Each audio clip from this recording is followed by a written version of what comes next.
Life is full of challenges, uncertainties, and opportunities. How we face them depends on our choices, our attitudes, and our values. But often we let ourselves be distracted, deceived, or discouraged by things that are not worth our attention, our energy, or our time. These things prevent us from living a good life, a life of virtue, wisdom, and happiness. They are the enemies of our inner peace, our true self, and our potential. Stoicism, a school of philosophy that flourished in ancient Greece and Rome, teaches us how to live in harmony with nature, reason, and ourselves. It shows us how to cultivate the four cardinal virtues: wisdom, courage, justice, and temperance. It also helps us to identify and eliminate the things that are harmful to our well-being, our relationships, and our goals. These are the things that we should quietly eliminate from our life, without making a fuss, without seeking praise, and without regret. Here are 11 things that you should quietly eliminate from your life according to Stoicism. 1. Ignorance. Ignorance is the lack of knowledge, understanding, or awareness. It is the root of many errors, mistakes, and evils. It makes us vulnerable to deception, manipulation, and exploitation.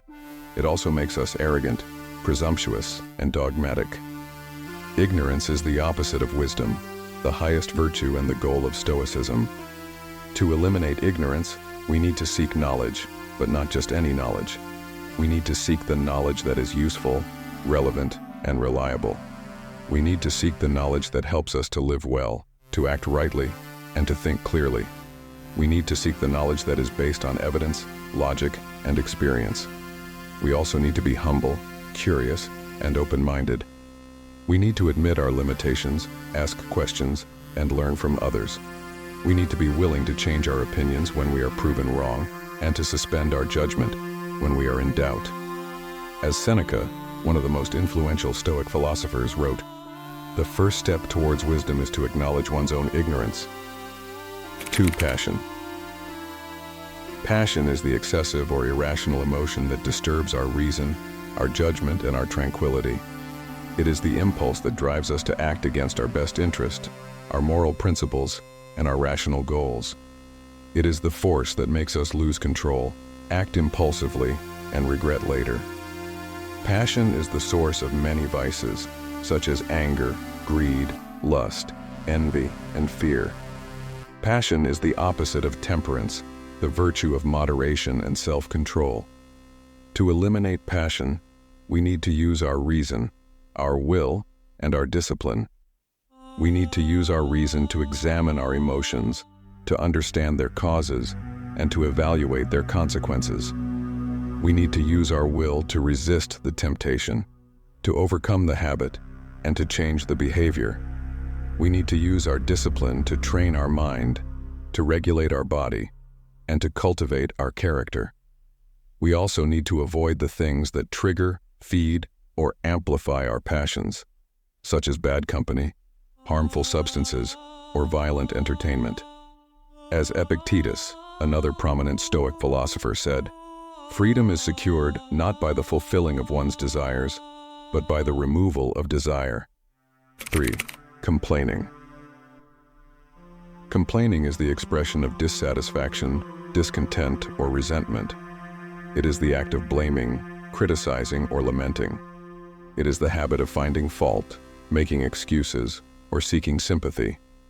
Complaining is the sign of weakness, ingratitude, and pessimism. It is the waste of time, energy, and opportunity. It is the obstacle to improvement, progress, and happiness. Complaining is the opposite of courage, the virtue of facing difficulties with confidence and resilience. To eliminate complaining, we need to adopt a positive, grateful, and stoic attitude. We need to focus on the things that we can control and accept the things that we cannot control. We need to see the challenges as opportunities and the problems as solutions. We need to appreciate what we have and not envy what we don't have. We need to take responsibility for our actions and not blame others for our situations. We need to act with purpose and not wait for luck. We need to be content with what is enough and not greedy for what is more. As Marcus Aurelius, the Stoic emperor and philosopher, wrote, "If you are distressed by anything external, the pain is not due to the thing itself but to your estimate of it, and this you have the power to revoke at any moment." 4. Judging. Judging is the act of forming an opinion, a conclusion, or a verdict. It is the process of evaluating, comparing, or ranking. It is the tendency of approving, disapproving, or condemning. Judging is the manifestation of pride, prejudice, and bias. It is the cause of conflict, division, and hatred. It is the barrier to understanding, empathy, and harmony. Judging is the opposite of justice, the virtue of treating others fairly and kindly. To eliminate judging, we need to practice tolerance, compassion, and forgiveness. We need to respect the diversity, the freedom, and the dignity of others. We need to recognize the value, the potential, and the goodness of others. We need to acknowledge the complexity, the uncertainty, and the relativity of reality. We need to realize that we are not perfect, that we make mistakes, and that we can learn from others. We need to remember that we are all human, that we share the same nature, and that we are connected by the same fate. As Epictetus said, "Don't explain your philosophy, embody it." 5. Attachment. Attachment is the state of being emotionally or materially dependent on something or someone. It is the feeling of need, desire, or craving. It is the attachment to possessions, to people, or to outcomes. Attachment is the expression of insecurity, greed, or fear. It is the source of suffering, disappointment, and loss. It is the hindrance to freedom, growth, and happiness. Attachment is the opposite of detachment, the Stoic principle of being independent, content, and prepared. To eliminate attachment, we need to understand the nature of things, the nature of people, and the nature of life. We need to understand that things are impermanent, that they can change, decay, or disappear. We need to understand that people are free, that they can act, think, or feel differently. We need to understand that life is unpredictable, that it can bring good or bad, joy or sorrow. We need to enjoy the things that we have, but not cling to them. We need to love the people that we meet, but not possess them. We need to pursue the outcomes that we want, but not depend on them. As Seneca said, "Nothing to my way of thinking is a better proof of a well-ordered mind than a man's ability to stop just where he is and pass some time in his own company." 6. Procrastination. Procrastination is the act of delaying, postponing, or avoiding something that needs to be done. It is the habit of choosing the easy, the pleasant, or the urgent over the hard, the important, or the meaningful. It is the preference of the present, the short-term, or the immediate over the future, the long-term, or the ultimate. Procrastination is the indication of laziness, indecision, or anxiety. It is the cause of stress, guilt, or regret. It is the enemy of productivity, quality, and success. Procrastination is the opposite of action, the Stoic duty of doing what is right and necessary. To eliminate procrastination, we need to set clear, realistic, and specific goals. We need to break down the tasks into smaller, manageable, and achievable steps. We need to prioritize the tasks according to their importance, urgency, and difficulty. We need to schedule the tasks according to our energy, mood, and environment. We need to start the tasks as soon as possible and finish them as soon as possible. We need to reward ourselves for completing the tasks and learn from the feedback. We need to motivate ourselves with the benefits, the consequences, and the purpose of the tasks. As Marcus Aurelius said, "Do not act as if you were going to live 10,000 years. Death hangs over you. While you live, while it is in your power, be good." 7. Distraction. Distraction is the state of being diverted, interrupted, or disturbed by something or someone. It is the loss of focus, concentration, or attention. It is the diversion of the mind, the senses, or the emotions. Distraction is the result of curiosity, boredom, or stimulation. It is the effect of noise, movement, or novelty. It is the obstacle to learning, thinking, and creating. Distraction is the opposite of attention, the Stoic skill of being aware, alert, and mindful. To eliminate distraction, we need to create a conducive, comfortable, and consistent environment. We need to remove the sources, the triggers, or the temptations of distraction. We need to limit the access, the duration, or the frequency of distraction. We need to use tools, techniques, or strategies to enhance our focus, concentration, or attention. We need to practice meditation, mindfulness, or breathing exercises to calm our mind, relax our body, and sharpen our senses. We need to cultivate curiosity, interest, or passion for the subject, the task, or the goal.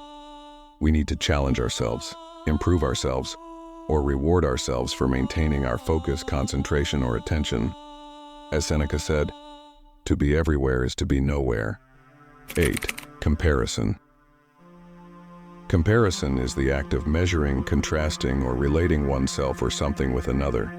It is the process of finding similarities, differences, or relations. It is the tendency of feeling superior, inferior, or equal. Comparison is the manifestation of vanity, envy, or insecurity. It is the cause of dissatisfaction, resentment, or arrogance.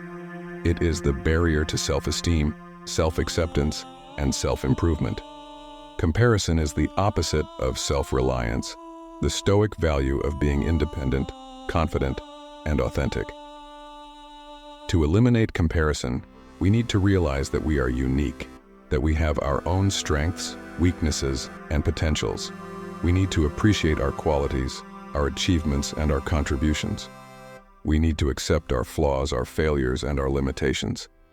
We need to focus on ourselves, our goals, and our values. We need to compete with ourselves, not with others. We need to strive for excellence, not for perfection. We need to be the best version of ourselves, not a copy of someone else. As Epictetus said, "There's only one way to happiness, and that is to cease worrying about things which are beyond the power of our will." 9. Expectation. Expectation is the belief, hope, or anticipation that something will happen or be the case. It is the assumption, prediction, or projection of the future. It is the standard, criterion, or requirement that something or someone should meet. Expectation is the expression of optimism, pessimism, or realism. It is the source of excitement, disappointment, or frustration. It is the obstacle to adaptation, flexibility, and creativity. Expectation is the opposite of acceptance, the Stoic practice of embracing reality as it is. To eliminate expectation, we need to be realistic, rational, and objective. We need to base our beliefs, hopes, and anticipations on facts, evidence, and experience. We need to avoid making assumptions, predictions, or projections that are not supported by reason, logic, or data. We need to set standards, criteria, or requirements that are reasonable, attainable, and relevant. We need to prepare for the best, but also for the worst. We need to be ready to face any outcome and to deal with any situation. We need to be open to change, to learn, and to grow. As Marcus Aurelius said, "The happiness of your life depends upon the quality of your thoughts." 10. Ego. Ego is the sense of self, the identity, or the personality. It is the perception, the conception, or the expression of oneself. It is the attachment, the identification, or the association with one's thoughts, feelings, or actions. Ego is the manifestation of self-importance, self-centeredness, or self-righteousness. It is the cause of conflict, suffering, or delusion. It is the barrier to wisdom, compassion, or enlightenment. Ego is the opposite of humility, the Stoic virtue of being modest, respectful, and honest. To eliminate ego, we need to transcend ourself, our identity, or our personality. We need to detach, disidentify, or dissociate from our thoughts, feelings, or actions. We need to observe, analyze, or question our perceptions, conceptions, or expressions of ourselves. We need to realize that we are not our ego, that we are more than our ego, that we are part of something bigger than our ego. We need to acknowledge our ignorance, our flaws, and our mistakes. We need to respect others, their views, and their choices. We need to be humble, grateful, and generous. As Seneca said, "He who is brave is free." 11. Busyness. Busyness is the state of being occupied, engaged, or involved in many activities. It is the condition of having a lot of work, tasks, or responsibilities. It is the feeling of being overwhelmed, stressed, or exhausted. Busyness is the result of ambition, pressure, or distraction. It is the effect of urgency, complexity, or quantity.